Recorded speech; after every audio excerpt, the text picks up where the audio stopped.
आगामी महापालिका निवडणुकांच्या पार्श्वभूमीवर शिंदेंच्या शिवसेनेत आणि भाजपमध्ये सध्या प्रवेशाची स्पर्धा सुरू आहे।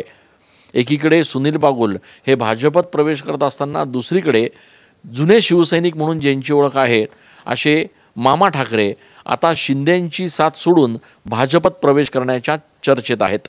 आपल्यासोबत स्वतः मामा ठाकरे आहेत, त्यांच्याशी बोलूयात। मामा, काही दिवसांपूर्वी तुम्ही शिंदेंच्या शिवसेनेत प्रवेश केला होता, तुम्ही नेमके नाराज आहात का आणि नाराज असाल तर काय कारण? खरं तर महत्त्वाचं मी दिघे साहेबांची शिकवण होती, शिंदे साहेबांना बाळासाहेबांची शिकवण होती आणि न कुठल्याही टर्म कंडिशन न काही करता शिंदेंचं स्वागत आणि शिंदेंचं जोरात पातळी फाट्यावर रात्री 12:30-1ला केलेलं आहे। आणि जेव्हापासून आता सर्व बाकीचे कायच्या कुठल्या टर्म कंडिशनमध्ये गेलेत, प्रवेश केला, आम्ही निस्वार्थीपणे आम्ही रुबाबाने त्यांचे विचार ऐकले, चांगले मला परखड दिघे साहेबांची शिकवण होती म्हणून मी गेलो।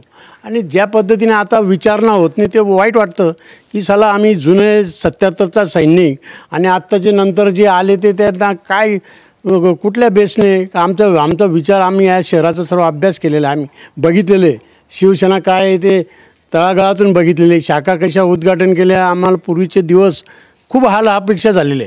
शाखा उद्घाटन केलं तर पहाटे पोलीस येऊन धरून न्यायची। या सिडकोमध्ये 2च वाढ होते, आता 22 वाढ झाली। अनेक खसक्या खाल्ल्या। पहिली शाखा उद्घाटन नवीन नाशिकमध्ये आपणच केलेली आहे सुरुवातीची। म्हणून हा इतिहास बघितला, यांना विचारणं आमचं काही करतच नाही, आम्हाला विचारतच नाही।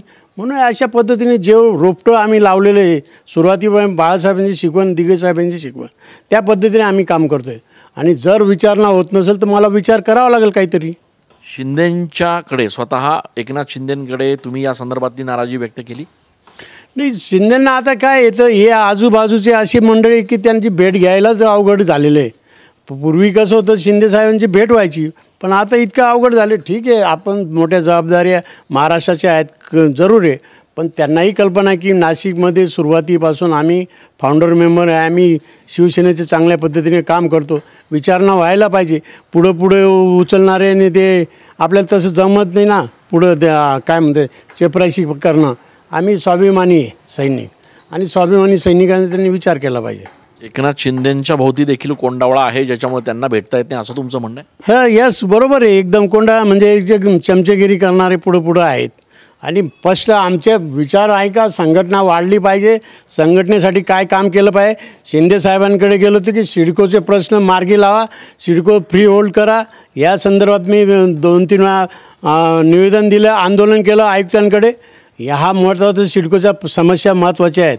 सिडको हे फ्री होल्ड केलं तर आज स्वातंत्र्य सिडकोच्या नागरिकांना मिळू शकतं, त्याचंसुद्धा त्यांनी दखल घेतली। मी 3 वेळा पत्र दिले, दादाभूषणनाही कळवले, संपर्क नेता होते आपले, त्यांना सांगितलं की याच्या बाबतीत तुम्ही विचार करा।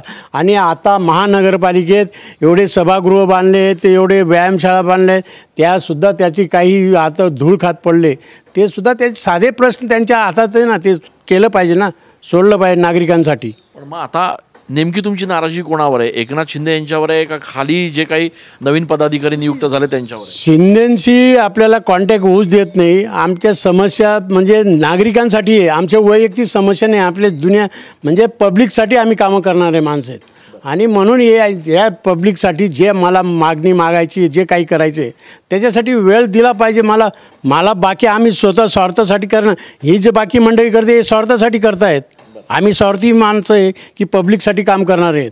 भाजपत तुम्ही प्रवेश करणार आहात सुनील बागुल यांच्यासोबत अशी देखील चर्चा आहे? नाही, चर्चा असेल ना, पण मला प्रामाणिकपणे यांच्यावर जो राग आहे त्या रागाचं मी स्पष्टीकरण सांगितले थोडक्यात की अशी मंडळी जर ठेवली तर या शिवसेना वाढणार कशी।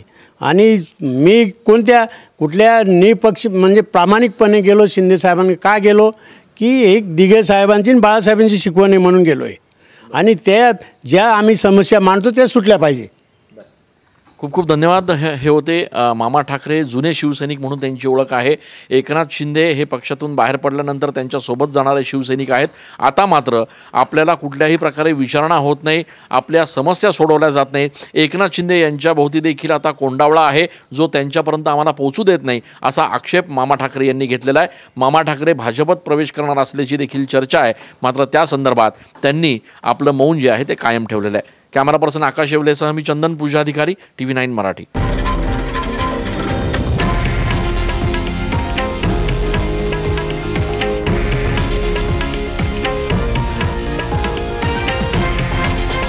हे आहे देशातील नंबर 1 न्यूज नेटवर्क आणि आपण पाहत आहात TV9 मराठी, एकमेव.